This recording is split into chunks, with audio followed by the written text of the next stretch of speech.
शामी साहब, बातें हो रही थी फैसल करीम कुंडी को लेकर के उनकी बरतरफी, लेकिन वजीर आजम ने इशारा दे दिया कि उनको नहीं हटाया जाएगा। ये मुलाकात जो हुई है, बेसिकली इसका क्या मकसद था? देखें, ये जो फैसल करीम कुंडी साहब हैं, ये इनका किला बड़ा मजबूत है। अच्छा।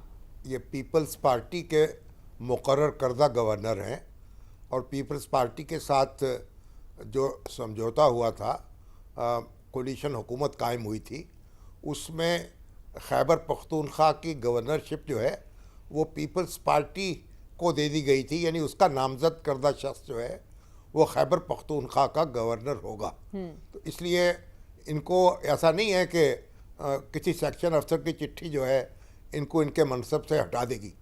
तो इसलिए ये तो सोशल मीडिया में एक बस बेपरकी उड़ाई जाती हैं चीज़ें।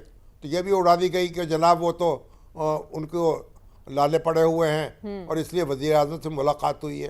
तो वज़ीर आज़म से बाद में बता दिया गया कि वज़ीर आज़म ने उन पर एतमाद का इजहार किया है और वज़ीर आज़म को उनसे कोई शिकायत नहीं है। तो गवर्नर राज की भी बात हुई है, उनका एतमाद उनको हासिल है।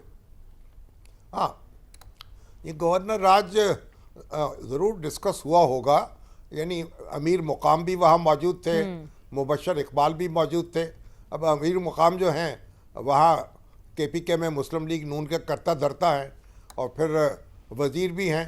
तो ज़ाहिर है ये बात तो ज़ेर बहस आ सकती है, लेकिन अमीर मुकाम ने ये बात कही है कि कोई ऐसा ऑप्शन उस पर हम कोई काम नहीं कर रहे। अच्छा। यानी गवर्नर राज जो है वो हुकूमत की तरजीहात में नहीं है, क्योंकि गवर्नर राज एक ज़माने में तो बहुत आसान था। वज़ीर आला ने कोई एक बयान दे दिया तो गवर्नर राज लग गया। और वहाँ आप देखें मशरक़ी पाकिस्तान में जो जुगतू फ्रंट की हुकूमत कायम हुई थी वो इसी वजह से ख़त्म कर दी गई। फिर हर सूबे में, हाँ जी, फजल हक को उन्होंने कोई बयान दे दिया था कलकत्ते में जाके और उस बुनियाद पर उनकी हुकूमत ख़त्म कर दी गई। बाद में वो उसकी वजाहतें देते रहे और फजल हक का तो आदत थी, कभी एक बात कहते थे कभी दूसरी कहते थे।